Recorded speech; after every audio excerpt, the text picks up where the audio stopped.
Hello, hello, hello, English learners. Welcome back to the Modern English Podcast, your cozy place where English feels clear, useful, and a little more human. I'm Ava. And I'm Lucas. Hello, everyone. I would like to begin with a small warning. A warning? We have been here for 8 seconds. Yes, never ask me an unexpected question before I have coffee. Lucas, you are holding an empty coffee cup. Exactly. The coffee shop defeated me. The entire coffee shop? One barista, 4 simple words. Anything else for you? I knew the answer. I wanted a muffin, but my brain closed the door, turned off the lights, and went home. So you left with no muffin? No muffin, no pride, and clearly no English. Was the question difficult, or was the barista beautiful? Well, beautiful people sometimes make my English less organized. Are we still talking about the barista? Welcome to the podcast, everyone. Nice escape. Today, we are talking about how to train your brain to speak English fluently. Not only how to learn more words, but how to find the words you know when someone is waiting. That wait feels long. You look at the floor, and suddenly the floor becomes very interesting. If this happens to you, stay with us. We're going to play simple speaking games that you can use at home. At the end, I will give Lucas an unexpected speaking test. Wait, you did not tell me about a test. That is why it is unexpected. I already missed the coffee shop. Everyone can take it with you. We will see if you can both keep speaking when I surprise you. Fine, but if I pass, I want a muffin. We will discuss that later. First, an important truth. Fluency does not mean speaking as fast as possible. Fast speech can be hard to understand. Fluency means your ideas can move. You may pause or make a small mistake, but you can continue. You can recover. Recover means to continue after something goes wrong. A fluent speaker can lose a word and still finish the message. The goal is to make English feel more automatic. Automatic sounds a little difficult. Automatic means you can do something with very little conscious thought, like tying your shoes without studying every movement. Unless it's Monday morning. On Monday, even my shoes confuse me. Speaking becomes more automatic when your brain follows useful paths many times. Our first game is the English Switch On. Do I need a button? No button, no special app. I will ask you 5 easy questions. You must begin your answer in 3 seconds. Only 3? Your answer can be short. The goal is not beauty. The goal is to start. That sentence feels personal. Ready? Tea or coffee? Coffee. Strong coffee. Morning or evening? Evening, because my brain is friendlier after 6. What did you eat yesterday? I ate pasta and... Wait, my brain is showing the little loading circle. Keep going. I ate pasta and some vegetables.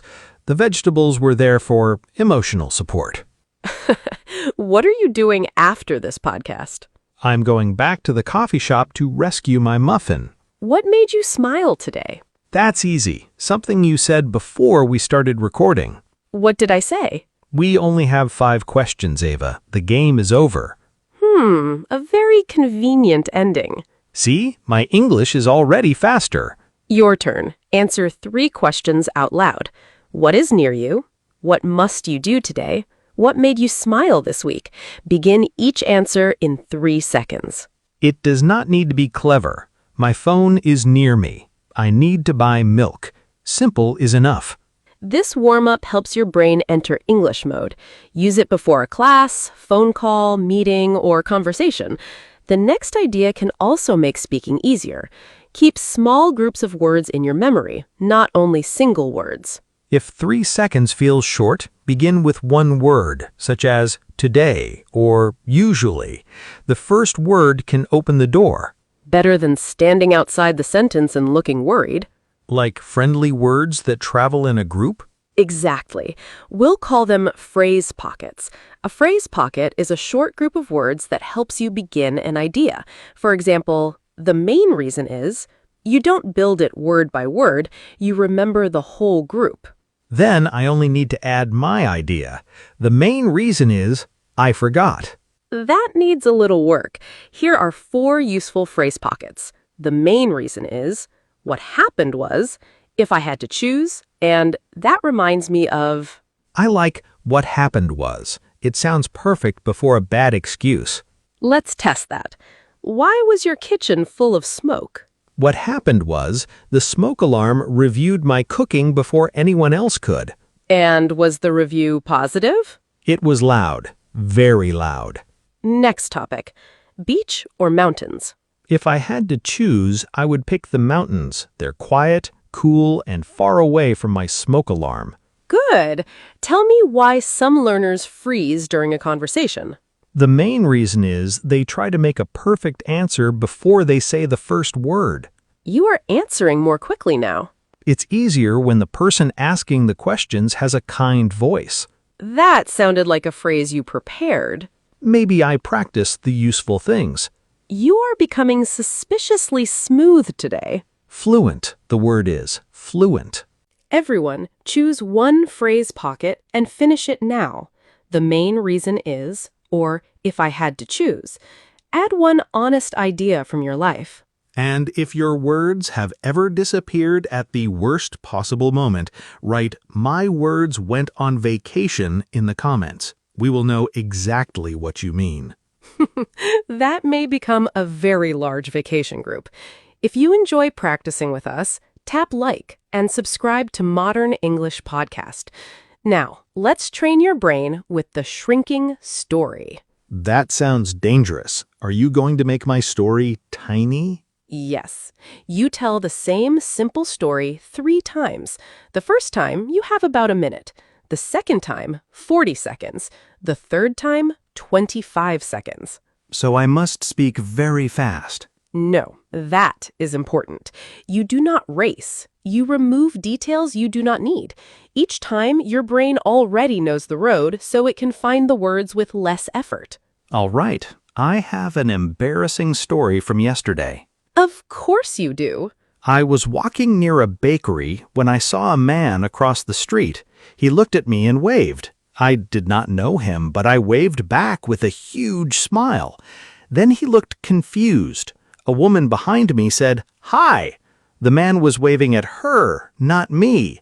I had to save myself, so I lifted my hand higher and pretended to check if it was raining. There was not one cloud in the sky. Oh no, you checked for rain on a sunny day?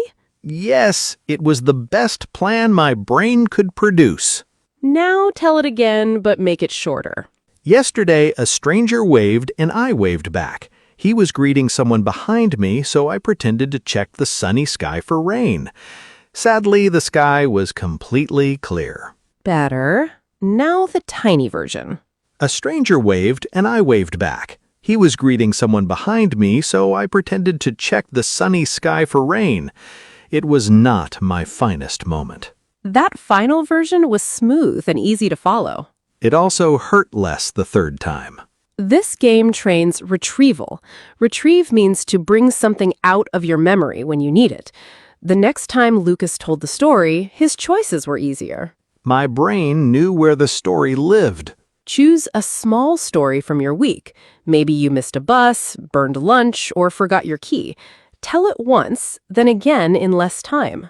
Do not memorize every sentence. Keep the same main events, but let the words come naturally. Repeat it tomorrow, too. Your brain has already walked that path.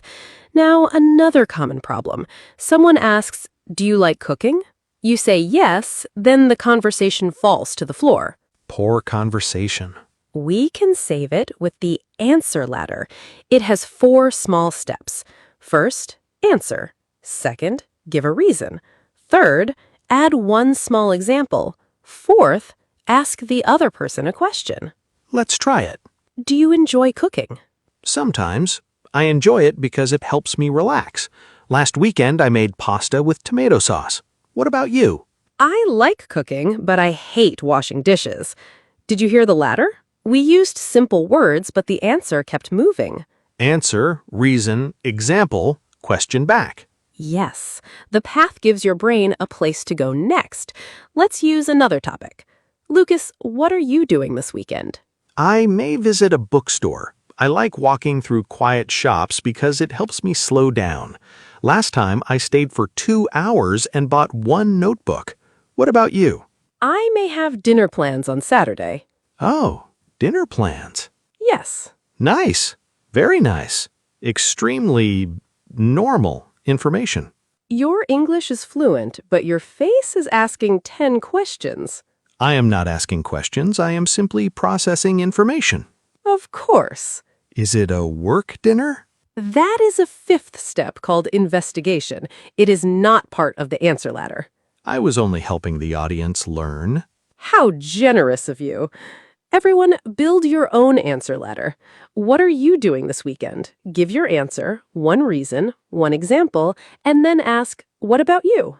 You can use this pattern for food, work, travel, hobbies, family, or almost any daily topic. Before the test, we need to talk about the moment when one important word disappears. Ah, yes. You know the word, you have used the word before, but during the conversation, the word hides behind a sofa.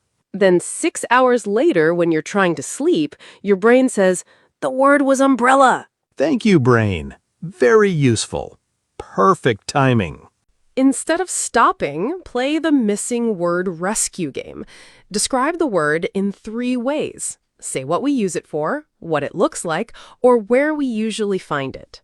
Give me a word. I will show you an object, but you cannot say its name. All right, it is a small office thing. You use it to keep papers together. It opens its mouth and bites the papers. A stapler. Yes, an office animal with a metal tooth. That description was strange, but clear. Now describe this kitchen object. Oh, I know this one, but I always forget its name. It is like a bowl with many holes. You put pasta inside it and the water leaves. It gives pasta a shower. A colander. That is the word, colander. My brain and that word are not close friends. But you still communicated. That is the real skill. You were flexible. Flexible means able to change when a situation changes. Right. A flexible speaker does not need one perfect word. They can find another road. Let me describe one more thing. It is warm. It makes mornings better. It is calm, comforting, and difficult to leave. Coffee? Yes, coffee. That was definitely my safe answer. Your safe answer? Next exercise, please. Interesting. Fine. Everyone, try this with the word umbrella.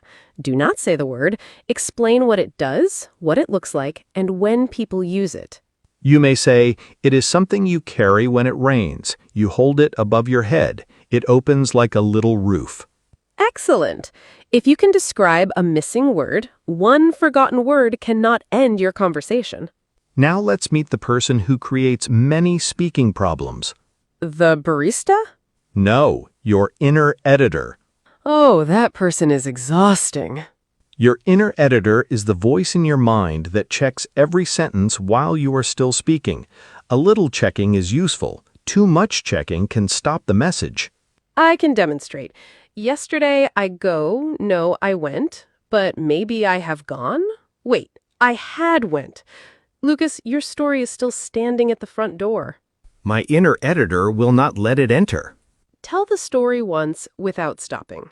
Yesterday, I went to the market. I bought apples, bread, and a bag of coffee. Then I came home and realized I forgot the milk. Clear. Now you may look back and fix one important thing if you need to. But that version was already okay. Exactly. Sometimes your first sentence is better than your fear tells you. My fear is very dramatic. It needs its own television show. Use the 2-round rule. In round 1, finish the message. In round 2, repeat it and improve one part. I understand the struggle. Before some phone calls, I prepare my first sentence too carefully. Then the phone rings, I keep changing it, and I almost miss the call. Really? You sound calm in every conversation. I am not calm in every conversation. I have simply learned to begin before my nervous mind creates 20 problems. I like hearing that. Why? Because it makes you real. And it may help someone listening who thinks confident people never feel nervous. That was sweet. It was also educational. When you hesitate, you pause because you feel unsure. A short hesitation is normal. The problem begins when you judge yourself during every pause. Finish first, improve later. Exactly. Not forever, just during fluency practice. I think our listeners need a routine they can actually use, something short. I agree. Here's a 5-minute brain workout. You can do it alone, with a friend, or before an English conversation. I'm listening carefully. My final test is getting closer. 50 easy questions quickly. Do not create perfect answers, just begin.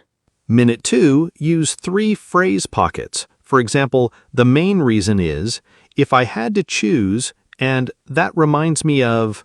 For the next 90 seconds, tell one small personal story.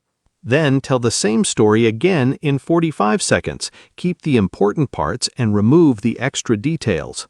For the final 45 seconds, choose an object and describe it without using its name. That's 5 minutes. Easy questions, phrase pockets, one story twice, and one missing word game. 5 minutes won't make anyone perfect, but regular, focused practice teaches your brain to find English more quickly. All right, I'm ready for the final test. You look worried. I'm calm. Your empty cup is shaking. The table moved. Of course. Here's your question. Why did you really freeze at the coffee shop, and what will you do differently next time? The main reason is that I tried to build a perfect answer. The barista asked if I wanted anything else. I did want a muffin, but I started checking every word in my head.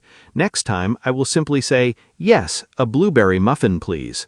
If I forget the word muffin, I can say, that small sweet bread with blueberries. It may not sound elegant, but at least I'll get breakfast. Clear answer, clear reason, small example, and a missing word rescue. You passed. So I get the muffin? Perhaps, but you said you really froze. Was there another reason? Well, I may have been distracted. By the barista? No, I was thinking about this podcast and maybe someone in this room. There are only 2 people in this room. Yes, that made the sentence easier. Your English is suddenly very fluent. The training worked.